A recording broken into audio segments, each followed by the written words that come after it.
Bueno, muy bien, gracias por asistir.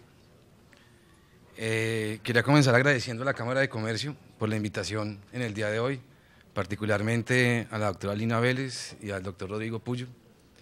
Igualmente agradecerle al Colegio de Abogados Comercialistas en su totalidad, del cual quisiera ser parte. Igualmente agradezco a la Universidad Externado de Colombia, particularmente al maestro Fernando Inestrosa y al doctor Sotomonte, bien representado acá por su hijo. Y bueno, a la ciudad de Medellín, que siempre ha sido una buena casa para mí, una buena cama para mí, bien entendida, como alguien que me recibe y que me deja dormir en paz. Es poco tiempo para tratar de hablar de todo lo que se puede hablar de derecho de la competencia. Voy a intentar ser lo más puntual posible respecto de lo que yo pensaría que es importante transmitir de manera particular en el día de hoy. Desafortunadamente Emilio no se quedó, es la primera vez que compartía con Emilio, fue mi profesor y es mi maestro en el tema, entonces quería también compartir con él, pero sé que también lo siente de corazón él. Voy a comenzar por el bien tutelado, que es básicamente pues en qué consiste el tema, porque para hablar del tema sin conocer del tema pues es no hablar. Entonces partamos de qué consiste el tema y vamos desarrollando, intentaré desarrollar el tema más o menos con base en eso. Yo creo que el tema de derecho a la competencia está basado básicamente en dos pilares, que es libertad de entrada de las empresas, libertad de escogencia de los consumidores. Repito, libertad de entrada de las empresas a un mercado, libertad de escogencia de los consumidores por otro lado. Es decir, se protege a las empresas y se protegen a los consumidores porque los dos hacen parte finalmente de lo que se denomina el mercado. Entonces es fácil entender el tema si uno comienza a verificar frente a un hecho que le ponen a estudio como un caso de examen y verificar y hacerse dos preguntas sencillas. ¿Este comportamiento afecta la libertad de entrada de las empresas al mercado? Primera pregunta. Segunda pregunta, ¿este comportamiento afecta la libertad de escogencia de los consumidores? Con ese filtro uno pasa el hecho por ahí y ya tiene una respuesta. Si tiene dudas, pues va a la ley porque en la ley debe estar eso. Y si no está, pues es abuso de derecho, porque no todo lo que esté no todo lo que no esté prohibido está permitido, porque entonces el abuso de derecho no existiría, que se basa en la permisión. Entonces no es tan cierta esa frase que lo que no esté prohibido está permitido, porque pues el abuso de derecho ahí está. En ese sentido, entonces, volviendo, hablando del bien tutelado, es libertad de escogencia de los consumidores, libertad de entrada a las empresas, dentro de un mercado particular. Dentro de ese tema, como tal, que es el derecho de la competencia, hay tres grandes supuestos fácticos prohibitivos o que generan algún tipo de prevención de riesgo. Dentro de eso, la cartelización, como los acuerdos de precios. Dos, el abuso de la posición dominante, también conocido como aquel que tiene un poder grande dentro del mercado que comete un comportamiento que de pronto daña la libertad de entrada y la libertad de escogencia. Y por último, las integraciones económicas, que son las que estamos hablando. Voy a volver a repetir, el bien tutelado de todo este tema es libertad de entrada y libertad de escogencia. Dentro de ese tema hay tres supuestos fácticos, los carteles, el abuso de la posición dominante y el tema de integraciones económicos. En los tres vuelve y juega el bien tutelado, sino entonces no sería bien tutelado. En la cartelización, por ejemplo, de 4 empresas que cobran a la baja o 3 empresas como cobran a la baja, para sacar a un competidor, pues es un cartel donde se afecta la libertad de entrada porque están afectando con precio a la baja a la entrada de un nuevo competidor. O cuando suben el precio. O sea, suben el precio y todas tienen el mismo precio, pues afecta la libertad de escogencia del consumidor porque finalmente la plata que él se gana mensualmente, el consumidor no le alcanza para comprar mayor cantidad de bienes dado que está gastando más plata donde hicieron un acuerdo de precios. Entonces, en cualquiera de esos, en la cartelización, siempre va a jugar el juego de libertad de entrada y libertad de escogencia. Lo mismo en el abuso de la posición dominante tendríamos la misma situación. Siempre va a haber la situación de libertad de entrada y libertad de escogencia. En igual sentido tendríamos con las integraciones económicas. ¿Por qué se objeta una integración económica? No tanto porque tenga posición dominante, respetando mucho lo dicho por el doctor Archila, porque ese no es el cuento, que abuso de la posición dominante es válida.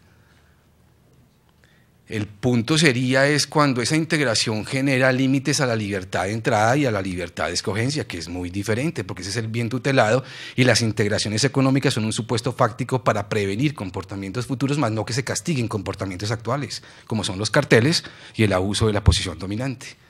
Entonces, en el tema de integración es hacerse más bien una pregunta en vez, me parece muy bonito toda la estructura que apuntaron, pero creo que las verdades son más simples y las verdades se dicen en pocas palabras. La pregunta debería ser frente a una integración, ¿esta integración afecta la libertad de entrada de las empresas? Punto. La respuesta es sí, objetable. ¿Esta integración afecta la libertad de entrada de los consumidores? Y la respuesta es sí, porque no hay elasticidad de la demanda, es decir, que no pueden comprar en otras partes los consumidores. Es objetable. Punto. Pensaría. Muy coloquial, pero muy cierto. Dentro de eso, todo lo que estamos hablando de integraciones económicas siempre se plantea dentro de un mercado relevante. Un mercado relevante entendido como donde tiene efectiva ocurrencia esa integración económica. Entonces, pintan un mundo de comportamientos de algunas empresas que han sido objetadas y que han objetado la integración. Desafortunadamente, las normas de competencia se han tramitado bajo un ambiente de mercado nacional, pero yo creo que hay ciudades que son mercados relevantes. Se volvió un derecho exclusivo de la Superintendencia de Industria y Comercio, buscando si Bavaria se integra con Leona, entonces el público ¿qué va a hacer? Pero yo creo que en una ciudad hay integraciones entre empresas que participan en esa ciudad, o en esa provincia, o en ese pueblo, como se llame, donde efectivamente hay integraciones económicas, y eso es un mercado particular, pero el mercado no es Colombia, porque entonces se volvió un derecho de estrato 6, y yo creo que la ley es para aplicar en el estrato 6, en el 5, en el 4, en el 3, en el 2 y en el 1, y a veces hay mercados relevantes que son de una ciudad y hay que mirarlos. Y en algún momento toda esa parte de integraciones económicas se convirtió en un derecho de las grandes empresas, como si para las pequeñas empresas tampoco no sería aplicable el derecho.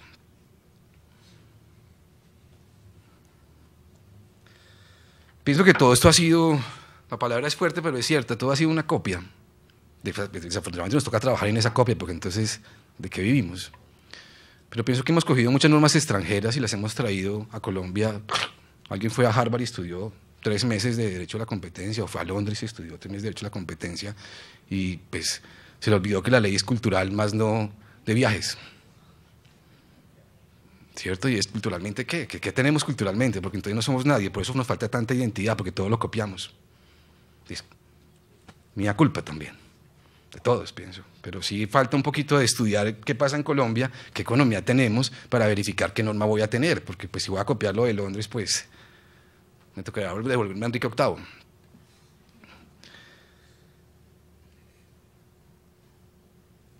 Pienso que la parte de objetar y condicionar integraciones sin mirar el marco internacional se llamaría un harakiri. ¿Cómo le voy a exigir a normas a empresarios colombianos cuando se integran mismas aplicaciones a las como misma lupa como la están aplicando en Estados Unidos y en Europa para sus empresas? Yo quiero ver qué está pasando acá. No sé si la semana pasada estaba en un congreso con el superintendente delegado de competencia y él decía que ese día había hablado con Nueva York y con la Federal Trade Commission y que habían hablado y que ya tenían todo cuadrado para las... A mí si habló o no habló, me importa saber qué pasó en Marinilla con la integración. ¿Qué pasó en Cartagena con la integración? ¿Qué pasó en Washington, en Nueva York?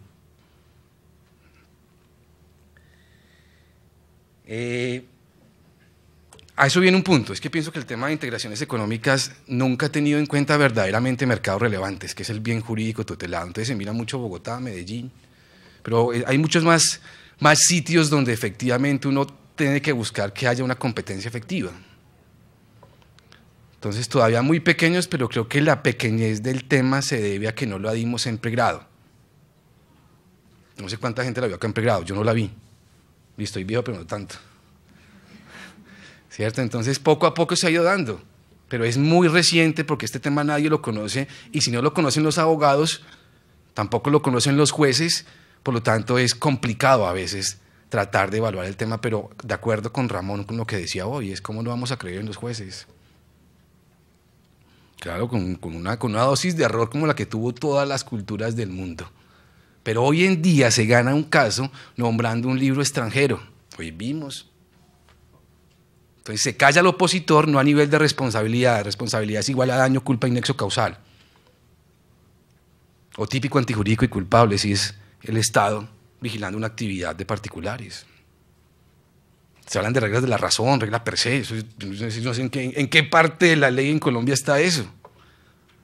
Lo que sí tenemos es una estructura de responsabilidad francesa, responsabilidad es igual a daño, culpa y nexo causal y subjetiva. Y si es de la jurisdicción administrativa, es típico antijurídico y culpable, y a eso nos tenemos que ligar. Ayer llamé a mi papá. Me dice, Mauricio, ¿dónde andas? Te dije, no, estoy en Medellín, papá. Me dijo, qué envidia. Y dije, sí, papá. ¿Qué haces ahí? Voy a dictar una charla, hay una charla de derecho comercial, la parte del código, que cumple años el código. ¿Y se lo van a celebrar? Sí, claro. ¿Qué le vas a dar de regalo? No, pues, papá, ¿qué le voy a dar de regalo? Fue el cumpleaños del código. ¿Qué vas a hablar? No, de integraciones y derecho a la competencia. ¿Y qué vas a decir? Pues, papi, todavía no sé. y mentiras que sí. Te dije, no, no sé qué voy a decir, papá. Me dijo, ¿sabes qué he pensado, Mauricio? Entonces le dije, ¿qué has pensado, papá? Mira este caso, a ver cómo lo resuelves tú, Mauricio. A ver, papá, láncelo. Entonces me dice, yo creo que las grandes multinacionales compran por volumen y obtienen un descuento grande. ¿Eso es cierto, Mauricio? Yo me sentí en interrogatorio de parte, diga si es verdad, sí o no. Entonces dije, sí, papá, claro que sí, compran más barato. Entonces me dice, por eso. Si los grandes compran por volumen y compran más barato, los pequeños nunca le van a ganar. Porque los pequeños compran a mayor precio. Entonces, ¿quién está subsidiando a quién, Mauricio? Yo no sé, papá. Entonces me dice, diga eso mañana. Entonces, ¿qué voy a decir, papá? Que debería existir una ley que los que compraran cualquier tipo de bien, sea por volumen o más de tal, debería ser al mismo precio, porque si no, los de menos plata están subsidiando a los de más plata, porque los de más plata compran más barato. O sea, todo lo que tú dices en tu conferencia de la ley es mentira, porque desde el origen todo es mentira. Entonces, ¿yo qué voy a decir eso, papá? Me dijo, dígalo, pero diga que lo dije yo. Entonces le dije, papá, yo digo eso, pues.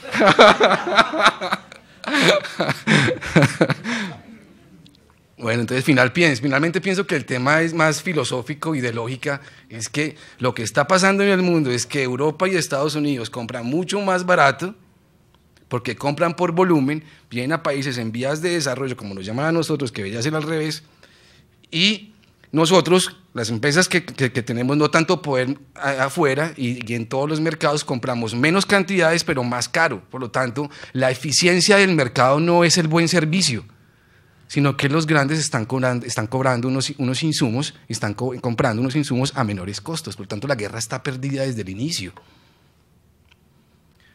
Que es fuerte decir que la compra por volumen debe ser erradicada. Entonces la historia, ¿quién la cambia? La historia es para quedarme ahí quieto todo el tiempo como si fuera una persona plana. ¿O es que uno puede de vez en cuando decir, hay algo que está mal, que no? Entonces, ¿qué es que costumbre contra ley o no es con ley? ¿O es porque costumbre, entonces, que ya me tocó decir que sí, que siempre vamos a ser pequeños? Yo creo que se trata de ver el tema de derecho a la competencia como es, pienso. Pienso que es importante exigir, ver el verdadero ajedrez de qué está pasando.